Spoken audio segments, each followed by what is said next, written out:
하늘에 계신 우리 아버지여 라는 제목으로 이 시간 함께 말씀을 나눌 텐데요. 우리가 지금 3, 4월 그 주일 예배를 통하여 사도신경의 의미를 살펴보고 있다면 3월 한 달 동안은 금요 성령기도회를 통하여 주기도문의 의미를 살펴보려고 합니다. 지난 주일날 이송학 목사님께서 내가 믿사오며 제목으로 말씀 전해주셨잖아요.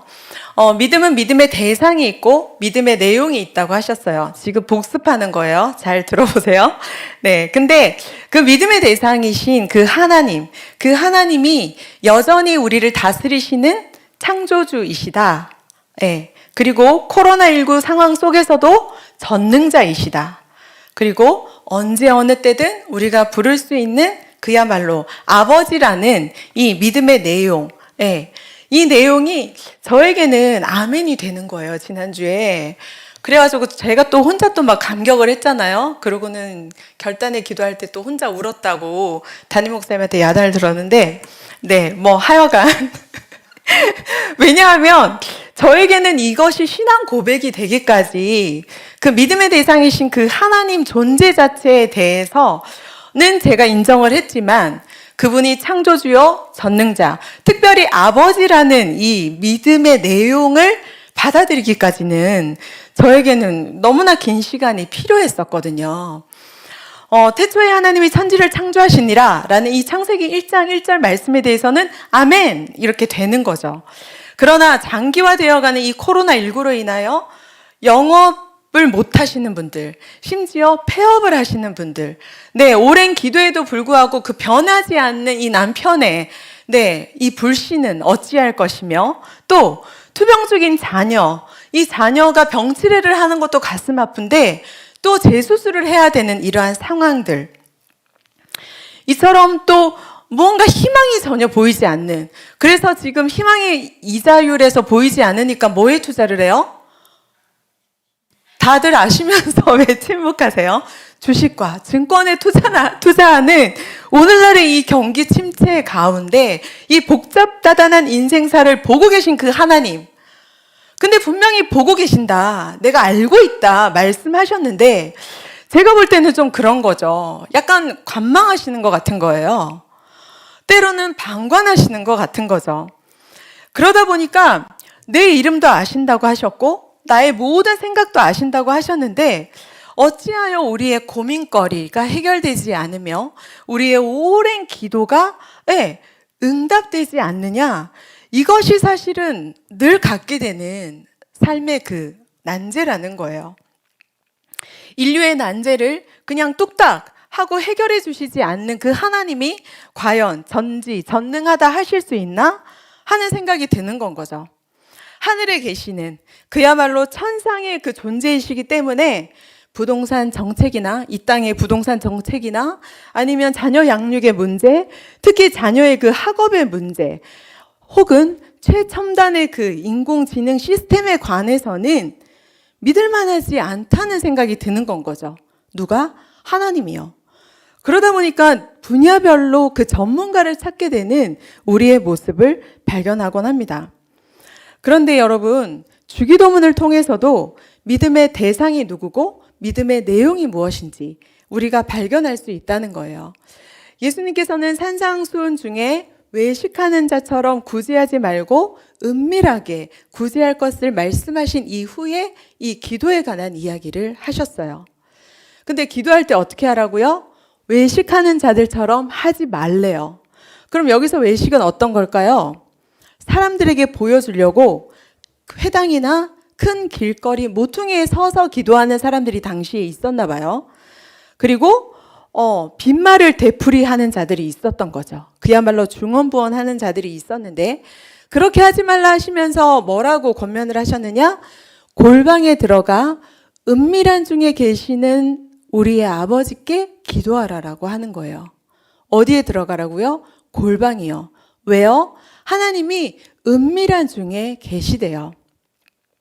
이 구절을 통하여 하나님이 은밀한 중에 계시는구나, 이 또한 알게 되지만 우리의 믿음의 대상이신 그 하나님이 우리의 아버지이심을 확인할 수 있게 됩니다. 하나님을 아버지라 고백하기까지 저에게는 오랜 시간이 걸렸다. 아까 말씀을 드렸는데요. 새벽 설교 때도 살짝 말씀드린 적이 있었는데 저희 집은 가부장적인 가정이에요. 저희 아빠는 남아 선호사상이 아주 짙으신 분이십니다. 그런데 아들을 원하신 이 아버님이 뭐만 낳았다고요? 딸만 낳으신 거예요. 그것도 몇 명이요? 4명이요. 네.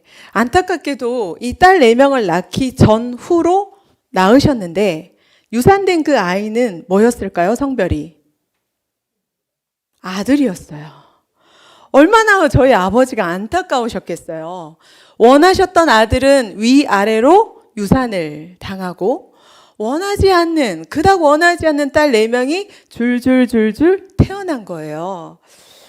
그러다 보니까 이 아빠의 마음이 참 많이 아들을 소원하셨겠구나. 그 심정은 이해가 지금은 돼요.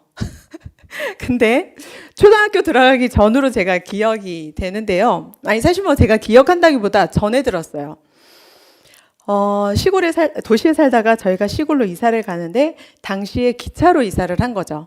근데 가족이 많다 보니 아빠가 저랑 가시면서 아빠는 이제 그 짐칸에 짐들을 챙기셔야 했는데 도착을 딱 하셨을 때 아버지께서 이제 제 손을 잡고 가셨겠지요. 그러고는 짐을 챙기시는데 짐이 많잖아요. 그러다 보니까 어떻게 됐을까요? 아무리 시골이지만 기차를 타는 사람들이 그 당시에 많았겠죠. 자가용이 보편화되지 않았으니까. 결국 어린 저는 인파에 밀려서 아빠를 잃어버렸어요. 근데 아이러니한 건 저희 아빠가 저를 잃어버리자마자 저를 찾으신 게 아니라 짐을 챙기고 이사하는 집으로 가셨다는 거예요. 그러시면서 하신 말씀이 어린아이 걸음으로 가봐야 어딜 가겠냐고, 얼만큼 가겠냐고. 그리고 동네가 손바닥인데 결국에는 찾겠지 하셨다는 건 거죠. 물론 아버지의 예상대로 길 잃은 여자아이를 찾아가라는 방송이 그날 저녁에 방송이 되었고 저는 그래서 고아가 되지 않았습니다. 그런데 여러분, 그 대상관계 이론에 의하면 부모가 한 개인을 사랑으로 돌봐주는 상황이든지 아니면은 무정하고 무심하게 대하는 상황이든지 간에 이 아이는 자신이 겪는 그 상황 안에서 자신과 타인과 하나님에 대한 이미지를 직접적이거나 정반대로 갖게 된다는 거예요. 아이는 부모와의 그 관계 경험으로부터 자기와 다른 사람의 이미지를 형성해 가게 되는데요.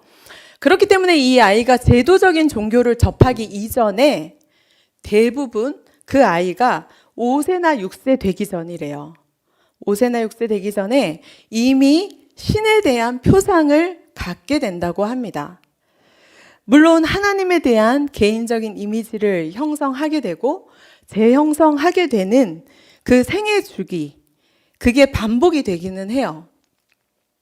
그런데 또한 성숙한 사람들이라 할지라도 인생에 중요한 시기가 있잖아요.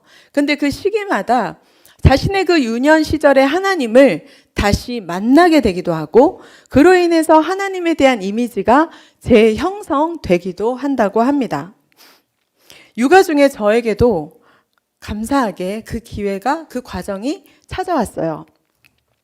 여러분들이 저의 아들을 만나더라도 절대 아는 척을 하시면 안 되는 예화를 다시 한번 들려드립니다.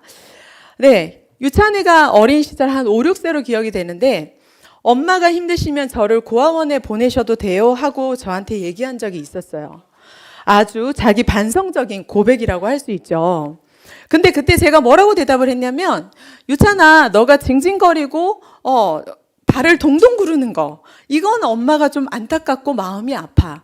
하지만 엄마가 그렇다고 너를 고아원에 보내지는 않을 거야. 왜냐하면 엄마가 널 낳았고 넌 엄마의 자식이고 엄마가 너를 사랑하기 때문이지. 이렇게 대답하는 중에 하나님의 음성이 저에게 들려오는 거죠. 내가 너를 고아와 같이 버려두지 아니하리라. 이 말씀이 저에게 아멘이 되면서 엄격하시고 무서우셨던 분, 예, 그렇기 때문에 그분에게 저는 사랑받기 위해서 무언가 애쓰고 노력해야 했던 그 하나님의 대상 이미지가 나를 사랑하사 아들을 주신 분, 나를 자녀 삼으신 분, 그렇기 때문에 결코 나를 버리시지 않는 분으로 재형성되었다는 거예요. 이처럼 하나님께서는 예수님을 통하여 자신이 하나님이심을 우리에게 나타내 보여주셨습니다. 그리스도의 십자가를 통하여 하나님 아버지와 교제할 수 있는 길을 열어주셨다는 거예요. 예수님의 부활을 통하여 아버지 하나님과 함께 새로운 피조물로서의 삶으로 초대하셨습니다. 하늘에 계신 그 우리 아버지, 이 아버지께서는 육신의 아버지와는 너무나 다른, 그래서 초월적인 분이시고 무소부재하신 분이시지요. 무조건적이시고 무제한적이신 사랑의 하나님이시기 때문에 그 어떤 기도의 내용에 제한이 없이 그 어느 때나 소통할 수 있는 기도의 대상이라는 거예요. 예수님께서 가르쳐 주신 기도 내용을 크게 두 부분으로 나뉠 수 있어요. 9절에서 10절은 하나님과 관련된 내용인데요. 하나님 아버지에 관하여, 그의 이름에 관하여, 그의 나라에 관하여, 그의 뜻에 관하여 이야기를 합니다. 그렇다면 11절에서 15절 말씀은 인간과 관련된 내용이라는 거예요. 네, 거기에는 일용할 양식에 관하여, 죄에 관하여, 시험에 관하여, 유혹에 관하여, 그리고 다시 그의 나라와 권세와 영광에 관하여 이야기를 하고 있습니다. 믿음의 대상이신 그 하나님은 우리가 드리는 기도의 대상이 되시기도 하십니다. 예수님께서 가르쳐 주신 기도는 우리가 하나님께 드리는 기도의 내용이 된다는 거예요. 주기도문은 먼저 하나님과 관련된 내용을 언급한 이후에 인간과 관련된 내용을 언급하고 있어요. 그런데 우리의 실체는 어떤가요?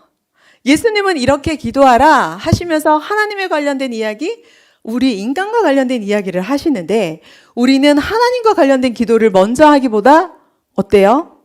우리의 필요가 먼저이고 우리의 소원이 더 크죠.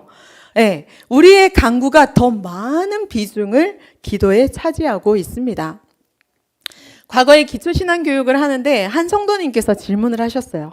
목사님, 부동산 관련해서 기도해도 되나요? 기도해도 되나요? 성도님들 중에 그런 성도님들 계세요. 목사님, 저 이사하는데 우리 집 예산보다 좀 더 좋은 집, 네, 그러면서 친절한 이삿짐 센터, 그러면서 아늑한 집 만날 수 있게 해달라고. 또 이런 기도도 받아봤어요. 화장실, 네, 욕실을 인테리어를 바꾸려고 하는데 인테리어 업자를 잘 만나게 해달라고, 이런 기도를 부탁하시는 분이 계세요. 그런데 이러한 기도는 그야말로 우리의 필요, 우리의 소원을 담은 기도잖아요. 근데 이러한 기도를 하나님께 아뢰는 것, 불경스러운 것인가요? 천하를 다스리는 그 하나님에게 있어서는 너무나 사소하고 너무나 하찮은 기도 제목이기 때문에 야, 그 정도는 네가 알아서 해, 하나님이 우리에게 그러실까요? 어린아이는 신체 성장과 더불어 스스로 할 수 있는 일들이 점점 많아지고 늘어나지요. 그 결과 매사에 부모의 손길을 찾던 그 아이가 자라면 자랄수록 자립심을 키워갑니다. 스스로 해결하다가 어려운 문제에 봉착했을 때 부모를 비롯한 주변의 도움을 구하게 되는 반면 스스로 할 수 있는 일들이 많아지면서 어떻게 보면 도움을 구하는 일들이 점점 들어가기도 하지요. 이러한 점에서 아버지 하나님 앞에 선 우리도 마찬가지가 아닐까 생각이 들었습니다. 우리에게 주신 자유의지가 있습니다. 또한 우리에게 능력과 재능을 주셨지요. 그렇기 때문에 우리가 각자 할 수 있는 일들이, 해결할 수 있는 일들이 점점 늘어나더라는 거예요. 그로 인해서 우리는 하나님의 도움을 구하기보다 스스로 해결하는 부분들이 늘어나지요. 그럼에도 불구하고 때로는 소소한 것들, 때로는 큰일이든 하나님께 도움을 구하며 기도하게 되시는 그 이유가 무엇입니까? 그분이 우리의 아버지가 되시고 천하 만물을 통치하시는 그 전능자이실 뿐만 아니라 창조주가 되시기 때문입니다. 이러한 점에서 우리가 드리는 그 기도의 내용에는 제한이 없다고 생각합니다. 그럼에도 불구하고 예수님께서는 말씀하십니다. 하나님의 이름이 거룩히 여김 받을 것을, 그의 나라가 임하기를, 그의 나라와 함께 그의 뜻이 이루어지기를 기도하라 권면하십니다. 이 모든 것은 우리의 기도 대상이 되신 그 하나님 존재에 대한 인식을 의미합니다. 코로나19로 인해 신천지와 같은 이단과 또 미인과 기관이 천하에 드러났습니다. 지속적인 교회발 확진 사례로 인하여 교회를 향하여, 그리스도인들을 향하여 비난이 폭주하지요. 기독교 신앙을 폄하하고 또 교회와 그리스도인을 혐오하는 그 언행을 접하게 되는 오늘날 하나님의 이름이 거룩히 여김 받기를 더더욱 기도하게 되는 것 같아요. 왜냐하면 믿음의 대상이요, 기도의 대상이 되시는 이 하나님은 부도덕하고 이중적인, 우리 인간이 감히 가까이 할 수 없는 거룩하신 분이기 때문이지요. 히브리어로 거룩하다라는 이 단어는 카다시라는 단어를 쓰는데요. 일상적으로 이 단어를 쓰지 않아요. 이 단어는 성소에 속한 제사장이나 물건에만 이 단어를 사용합니다. 왜냐하면 이 모든 것이 누구와 관련되기 때문일까요? 거룩하신 하나님과 관련되기 때문입니다. 성경, 성전, 성도, 성물. 그리고 카톨릭에서 심지어 마리아를 성모라고 칭하는 것 또한 이것이 하나님과 관련되기 때문일 텐데요. 이 점에서 성경 혹은 성전 자체가, 성도 혹은 성물 자체가, 심지어 마리아라는 그 존재 자체가 거룩한 것이 아님을 기억해야겠습니다. 히브리어 카다시와 헬라어 하기아스모스라는 이 단어, 이 두 단어가 거룩을 의미하는데요. 그 의미가 어떠하냐? 한자어라서 좀 어렵더라고요. 사전을 찾아보긴 했는데 불의와 오예에서의 분리라고 합니다. 격절된 성결한 상태라고 의미를 해요. 이 단어는 하나님과의 관계에서만 사용되는 용어인데요. 하나님은 의로우신 분이기에 불의와 함께 하실 수 없으시지요. 오해라는 그 단어, 더럽고 지저분하다는 의미예요. 더럽고 지저분한 것과는 분리, 그야말로 차단되신 분입니다. 하나님은 우리의 죄 때문에 우리와 멀어지셨죠. 관계가 끊어진, 격절하신 분이시고요. 죄와는 무관하신, 그야말로 존엄하신 분입니다. 한계로 가득한 이 피조 세계와는 다른, 그야말로 이 한계를 초월하신 분이시고요. 이것이 바로 히브리어와 헬라어의 거룩의 의미라는 거예요. 단순히 구별의 의미가 아니에요. 분리와 차단입니다. 이처럼 격절성과 존엄성, 초월성을 지니신 그 거룩하신 하나님께서 인간이 되시기 위하여 성육신하신 것, 이것은 그야말로 놀라운 일이요, 하나님의 입장에서는 참으로 있을 수 없는 일이에요. 그런데 그 하나님께서 성육신하셨습니다. 그 이유가 무엇일까요? 우리는 결핍된 존재, 그야말로 결함 있는 존재이지요. 그럼에도 불구하고 우리를 통하여 하나님의 그 거룩을 드러내기를 원하신다는 거예요. 하나님의 나라를 이루기를 원하시고 그 하나님의 뜻이 하늘에서뿐만 아니라 우리가 살아가는 이 땅에서 이루어지기를 바라시는데 혼자서 이루시지 아니하고 그 일에 우리가 동참하기를 원하시기 때문입니다. 그렇다면 하나님의 나라, 하나님의 뜻은 무엇입니까? 천하 만물을 지으시고 보시기에 너무 좋았다 고백하신 그 하나님, 그 하나님의 식과 법이 통하는 곳이 하나님 나라 아닐까요? 하나님께서 친히 다스리시는 곳, 그곳이 바로 하나님의 나라 일터인데 우리가 사랑하는 이 세상은 어떻습니까? 세상의 신이 믿지 않는 자들의 마음을 혼미하게 한대요. 그래서 그리스도의 영광의 복음의 강체가 우리에게 비치지 못하게 한다는 거예요. 그 결과 어떠한가요? 우리는 우리 마음에 하나님 두기를 싫어합니다. 그 결과 죄의 열매를 끊임없이 맺으면서 살아가지요. 그러므로 하나님은 하나님께서 다스리시는 그 하나님의 나라를 이루시기 위하여 친히 인간이 되셨어요. 성자의 성육신과 십자가에서의 그 죽음과 부활을 통하여 인류의 죄를 사하셨을 뿐만 아니라 우리를 하나님의 자녀가 되게 하셨습니다. 세상의 신이 아닌 하나님 나라에 거하게 하시려고 하나님의 뜻을 우리 가운데 알려주셨습니다. 하나님의 식과 법을 따라 살아가라 말씀해 주셨지요. 마음이 괴로워서 죽을 지경이셨던 그 예수님의 처절한 기도와 십자가의 죽음을 통하여 자신의 뜻이 아닌 하나님의 뜻을 이루는 것이 어떠한 것인지를 우리에게 친히 보여주셨습니다. 이러한 예수님의 성육신과 행하신 일들, 그가 당하신 고난과 십자가의 죽음을 묵상하는 이 사순절 기간에 주님께서 가르쳐 주신 기도를 묵상하는 것 더더욱 의미가 있다 여겨지는데요. 아우슈비츠 홀로코스트를 경험한 노벨 평화상 수상자죠. 엘리 위젤의 글 가운데 이런 우화가 있습니다. 읽어드릴게요. 어떤 사람이 하늘 왕자에 앉은 하나님 앞에 가서 물었습니다.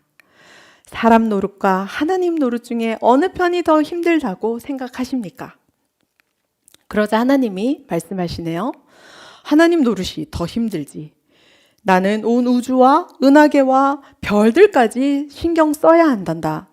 인간인 너는 식구들과 직장 밖에 신경 쓸 게 더 있느냐? 그건 그렇죠. 하고 사람이 되받았습니다. 하나님은 무한정한 시간과 능력이 있지 않습니까? 인간에게는 일을 해내는 것 자체가 한정된 능력과 짧은 인생살이 동안 해야 한다는 것.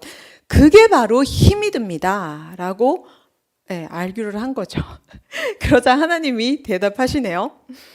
너는 도대체 자신이 무슨 말을 하고 있는지 모르는구나. 하나님 노릇은 상상할 수 없이 힘든 일이야.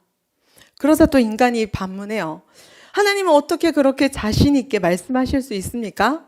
하나님은 사람 노릇 해보신 적 있으신가요? 저는 하나님이 되어본 적이 없습니다. 하나님, 우리 딱 1초만 그렇게 한 뒤에 다시 바꾸고 얘기해 보시죠. 한 거예요. 네, 마지못해 하나님이 사람과 역할을 바꾸었습니다. 어떤 일이 벌어졌을까요? 네, 어느 분이 질문하지 말라 그랬는데 죄송해요. 하나님의 자리에 앉은 그 사람은 다시 자신의 자리를 내어주지 않았어요. 그때부터 인간이 이 세상의 통치자가 되어서 하나님을 오히려 멀리 내쫓고 말았다는 우화입니다. 하나님의 임재가 없다면 그곳은 하나님의 나라가 될 수 없습니다. 예수 그리스도로 시작된 그 하나님의 나라가 우리 개인의 삶에, 우리의 가정에, 우리의 일터에, 주의 몸된 교회에 임하기를 원한다면 오늘 당장 우리가 내쫓은 그 하나님을 다시금 모셔와야 합니다. 우리의 믿음과 기도의 대상이신 그 하나님의 다스리심이 한 가정과 일터에서 또 주의 몸된 교회에서 일어나지 않는다면 그 이유가 무엇 때문이겠어요? 하나님의 무능력하심, 하나님의 무지하심 때문입니까? 하나님의 무심하심, 무관심 때문입니까? 아니라는 거예요. 하나님을 입술로는 믿는다고 고백하면서도 우리가 삶의 주인이 되고 가정에서 일터에서 나의 식과 법대로 살아간다면 하나님께서는 일하실 수가 없습니다. 부부관계나 부모, 자녀와의 관계를 비롯한 이 대인관계에서도 또 업무와 일을 해결하는 그 식과 법에 있어서도 마찬가지라는 거예요. 하나님께 기도하면서도 여전히 나의 식과 법을 고집한다면 새로운 피조물로 새 영으로 새롭게 되기란 어려울 것입니다. 십자가 앞에 설 때마다 어떤 생각이 드시나요?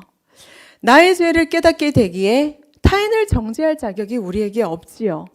그렇기 때문에 자신의 왕국을 세울 것이 아니라 하나님의 다스리심을 구하며 회개하라 천국이 가까웠느니라는 그 예수님의 말씀, 그 말씀에 의한 하나님의 나라가 우리 가운데 이루어져야 할 줄 믿습니다. 이명수 목사님께서는 열흘 동안 배우는 주기도문 학교라는 이 책에서 탕자의 비유를 말씀하시되 이때 하나님을 설명하시는데요. 철학적 개념으로 설정된 관념상의 신이 아니라고 말씀하셨습니다. 그러시면서 이 비유에 모사된 그 아버지를 다음과 같이 풀어주셨는데요. 나에게도 과연 그런 분이신가 생각하며 들어보십시오. 우리가 그분과 거리를 두고 그분 아닌 다른 것에 몰두하는 것을 가슴 아파하시는 분. 우리가 그분에게 가까이 나아가지 않는 것을 슬퍼하시는 분. 우리와 함께 계시면서 우리와 교제하며 함께 모험하기를 원하시는 분. 우리를 집으로 돌아오라고 초대하고 계시는 분. 우리의 본향이자 창조적인 목적지에 계시는 분. 무엇보다 우리를 맞아들이시기 위하여 마음의 문을 활짝 열어놓고 기다리시는 분. 네, 파이디온 선교 찬양인데요. 단순하고 쉬운 이 찬양 가사에 제 마음이 이렇게 딱 들어맞아서 음악 파일로 이 시간 함께 공유해 보려고 합니다.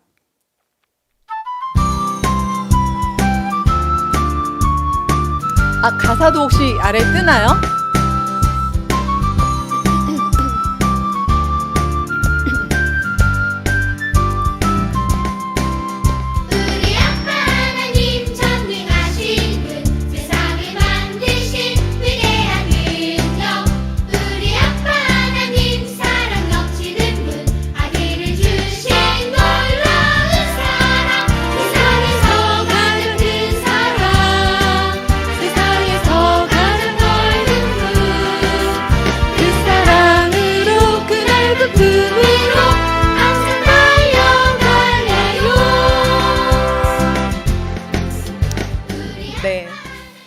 잃어버린 딸을 바로 찾지 않으셨던 저의 육신의 아버지, 가부장적이셨고 남아 선호적이셔서 거리감을 느꼈던 그 아버지.